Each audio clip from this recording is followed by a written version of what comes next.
السلام عليكم حبايب قلبي، ازيكم عاملين ايه؟ ان شاء الله جميعا تكونوا بخير. النهارده هنتكلم في حاجه مهمه جدا،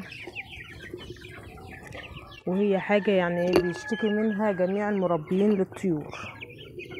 احنا هنتكلم فيها وهنعالجها ان شاء الله بحاجه بسيطه جدا من بيتنا، مش هتكلفنا حتى ربع جنيه.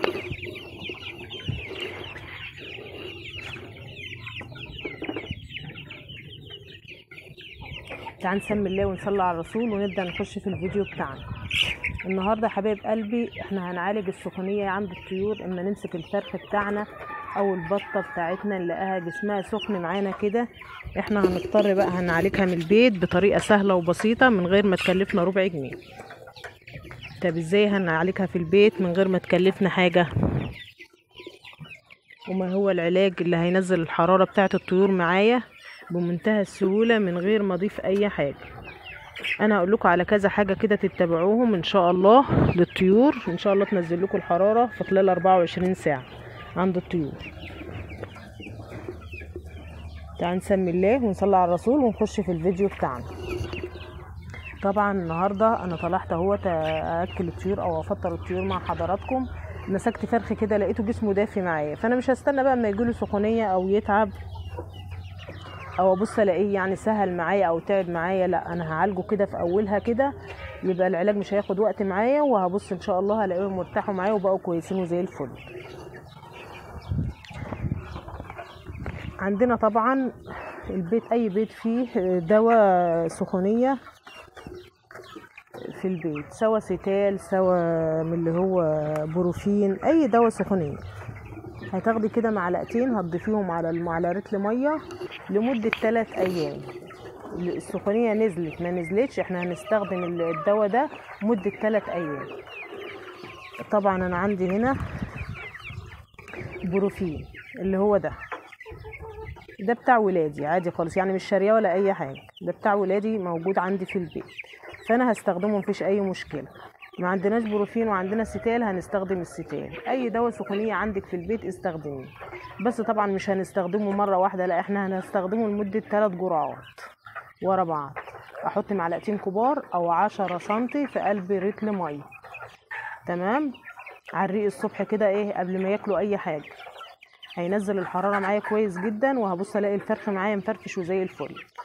بصوا بسم الله ما شاء الله، الكتاكيت معايا زي الفل زي ما انتم شايفين، ومفرفشه وزي الفل.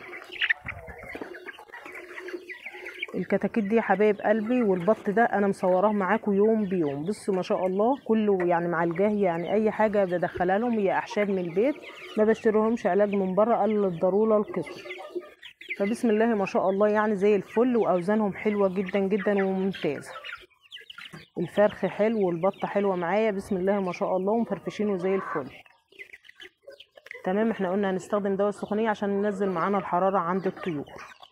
طيب ما عنديش دواء سخونيه خالص، هجيب الخل الابيض عادي الموجود في كل بيت، او خل تفاح، اي خل موجود عندك.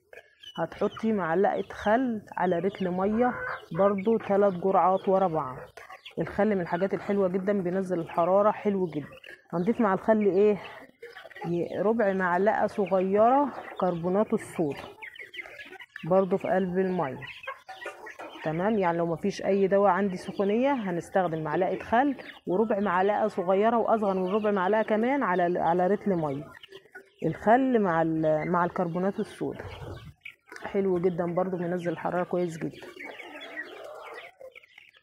تعالوا بقى هنحط لهم كده معلقتين دواء كبار على رتل ميه ونحط لهم ياكلوا، ونرجع مع حضراتكم مره تانية.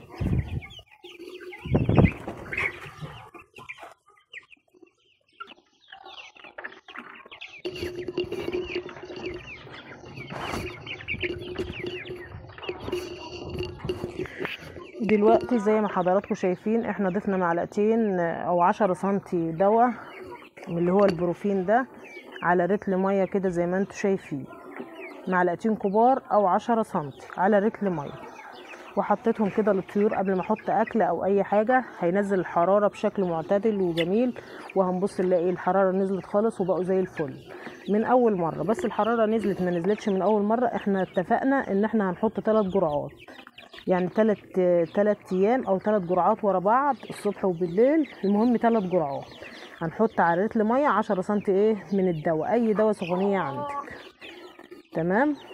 هنسيبهم كده يشربوا شويه كده زي ما انتم شايفين، بعدين نضيف الاكل لما يشربوا كده كويس عشان العلاج يعمل مفعول معاهم. وطبعا هبقى معطشه من قبلها 4 ساعات، يعني 4 ساعات اشيل الميه من قدامهم وعطشهم كويس جدا عشان الدواء يعمل مفعول معايا.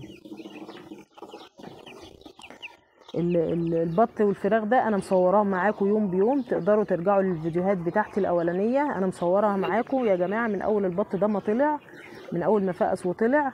ودي الام اللي معايا دي زي ما انتم شايفين كده، دي ام البط ده. وجبت الكتاكيت ديت من بره من المعمل، قلت ايه يا رب دول مع دول كده، ومصوراهم معاكم يوم بيوم. تقدروا تخشوا على الفيديوهات بتاعتي الاولانيه وتشوفوا الفيديوهات، هتعجبكم جدا. طبعا بسم الله ما شاء الله الام دلوقتي باضت وهترقد تاني عشان اخد منها انتاج تاني باذن الله. فهي بتبيض دلوقتي، وما ترقد ان شاء الله هقول لكم ان شاء الله. وعندي بطه تانية راقده هنستقبلهم ان شاء الله في خلال 2-3 كده، هنستقبلهم مع بعض باذن الله. طبعا تربيه الطيور دي من الحاجات المهمه جدا، الحاجات الجميله جدا في البيت، وخير وبركه كده في البيت. فانتوا لو عندكم مكان ما تضيعوش الفرصه دي منكم، وهاتوا طيور كده وربوها. لو عندكم اي وقت فراغ هيتشغل كده في الطيور، وهتحسوا ان انتوا عملتوا حاجه يعني. شايفين الكتكوت الصغير ده؟ الكتكوت الصغير ده مش بيكبر خالص. طب ليه مش بيكبر خالص؟ اهو اللي هو مشي ده ما بيكبرش ليه؟ لان النمو بتاعه واقف. يعني هو اصلا يعني هو جه غلطه كده مع الفراخ، بس هو سرده، يعني الفراخ اللي هي السرده اللي هي ما بتكبرش، وممكن يكون جه بالغلط يعني مع الفراخ، فهو ما بيكبرش يعني. فانت وانت بتشتري الفرخ لازم تقلبي فيه كويس، وتشوفيه وتشوفي المخرج بتاعه عامل ايه، ما يكونش فيه حاجه، ويكون السره بتاعته ملمومه كويس. فيعني ايه لازم تقلبي في الفرخ وانت بتشتريه عشان ما يجيش فيه غلطات زي ما انتم شايفين كده. طبعا هما بيشربوا هم زي ما انتم شايفين.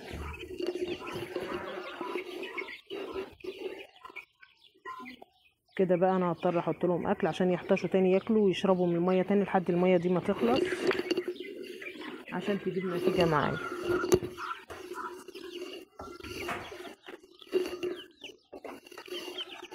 طبعا حاطه لهم هنا اهوت علفه على عيش مدشوش زي ما انتم شايفين كده. بص طبعا هم جعانين جدا يعني. بص الفرخ بتاعنا بسم الله ما شاء الله نشيط وزي الفل معانا، وبياكل وبيشرب وزي الفل. بس انا قلت قبل التعب ما يحل عليهم كده او يتقل عليهم، اما اديهم دواء كده انا مش هخسر حاجه. طبعا الدواء عندي موجود ومش هخسر اي حاجه، فانا اما احط لهم قبل ما التعب ايه يتقل عليهم وكده يعني. فاحسن حاجه من اول حاجه ما تتعب معاكي لازم انت تتصرفي بسرعه جدا، وتتصرفي وتشوفي اي حاجه من البيت وتحطيها ان شاء الله يبقوا معاكي زي الفل. اللي هتحتاجي بقى دكتور بيطري، ولا تروحي تشتري من هنا او تروحي من هنا، ما انتش فاضيه تخرجي، ما انتش فاضيه تروحي الدكتور البيطري بعيد عنك، لا انت تتصرفي من بيتك كده، وحاجات طبيعيه وزي الفل، وحاجات موجوده في بيتك، مش هتشتري حاجه من بره يعني. فده افضل يعني.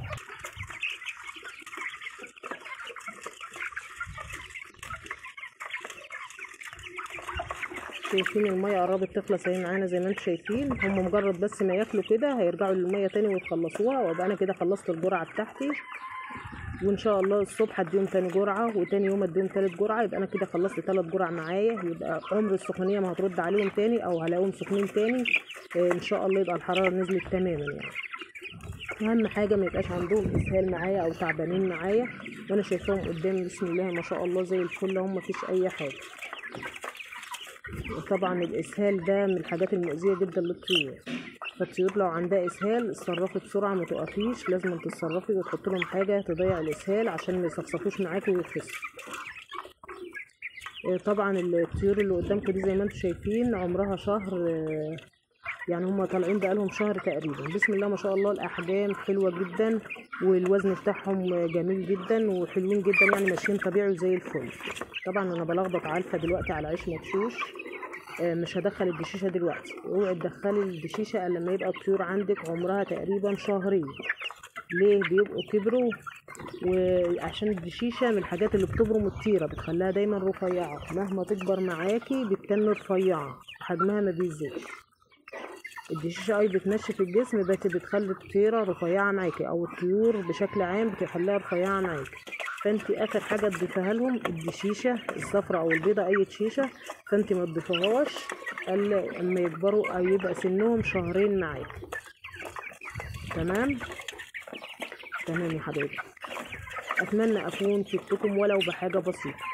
عشان ما اطولش عليكم الفيديو بتاعنا كده خلص، واسيبكم في رعايه الله وامنه. مع الف سلامه.